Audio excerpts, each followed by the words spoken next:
This is Zbigniew Brzezinski. He was National Security Advisor to Jimmy Carter.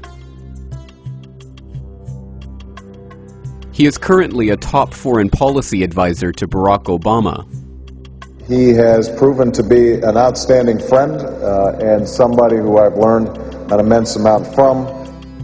And in 1979, he supervised a covert American intelligence operation to fund and train the Afghan Mujahideen that would form the base of al-Qaeda. U.S. National Security Advisor Brzezinski flew to Pakistan to set about rallying resistance. He wanted to arm the Mujahideen without revealing America's role. On the Afghan border near the Khyber Pass, he urged the soldiers of God to redouble their efforts. We know of their deep belief in God, and we are confident that their struggle will succeed. That land over there is yours. You'll go back to it one day because your fight will prevail and you'll have your homes and your mosques back again because your cause is right and God is on your side.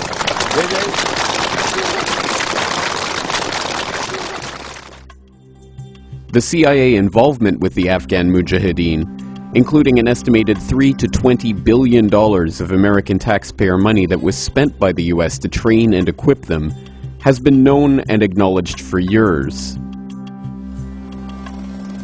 The operation was part of a Cold War gambit to bog down the Red Army in what was to become the Soviet Union's own Vietnam. An unending struggle to occupy a country against a determined, and, thanks to the CIA, well-funded and trained guerrilla resistance. We must recognize the strategic importance of Afghanistan to stability and peace. A Soviet-occupied Afghanistan threatens both Iran and Pakistan and is a stepping stone to possible control over much of the world's oil supplies. The scheme, known as Operation Cyclone, was in fact an amazing success.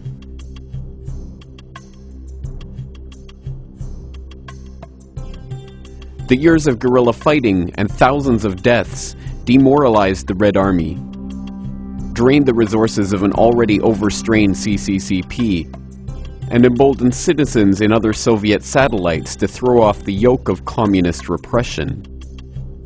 The Red Army retreated from Afghanistan in 1989, and the Soviet Union fell shortly thereafter.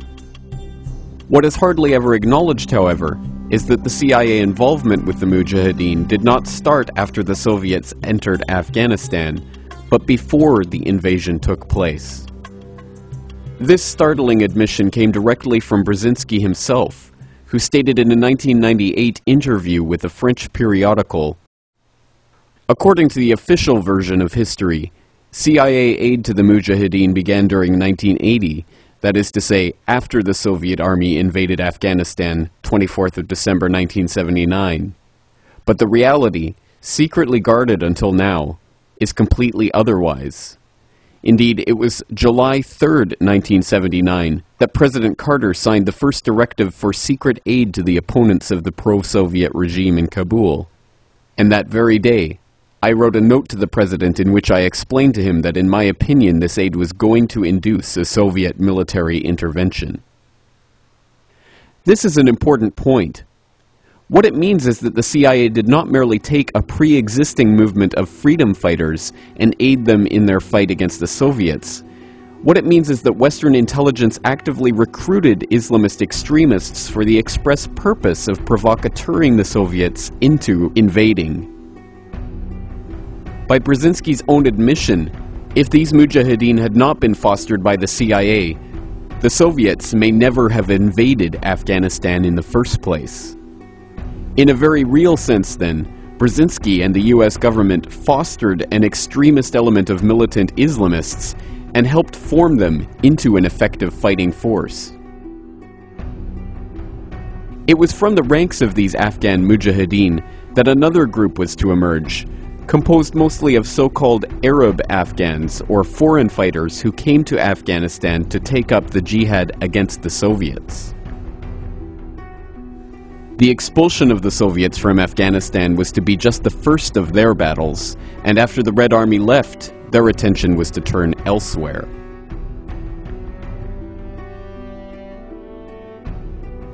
Of course, the geopolitics of the era required that the US not be directly implicated in funding and trading the Mujahideen. Domestically, Americans would have been outraged had they been aware that they were footing the bill for training and equipping Islamic militants.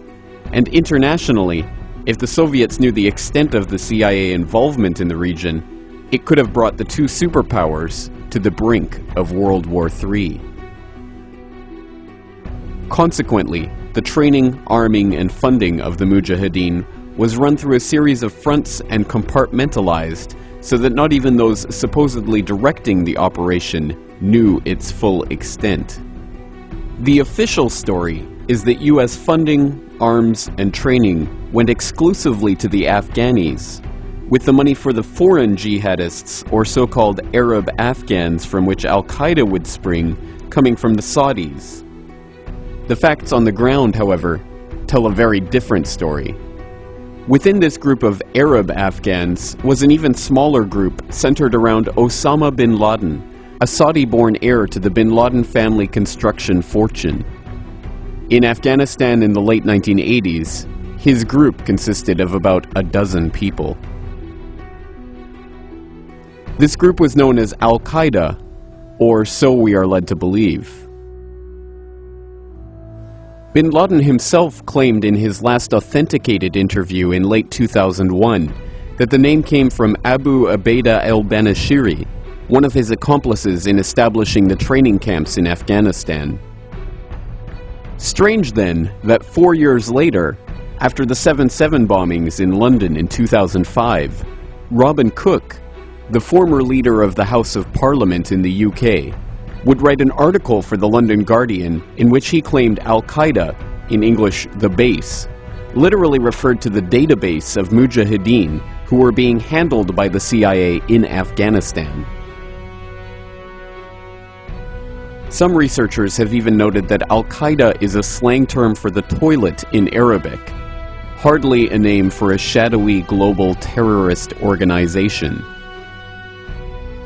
Regardless of how the group got its name, the fact is that this small group of militants were nurtured with the Afghan Mujahideen by the CIA at the behest of Zbigniew Brzezinski.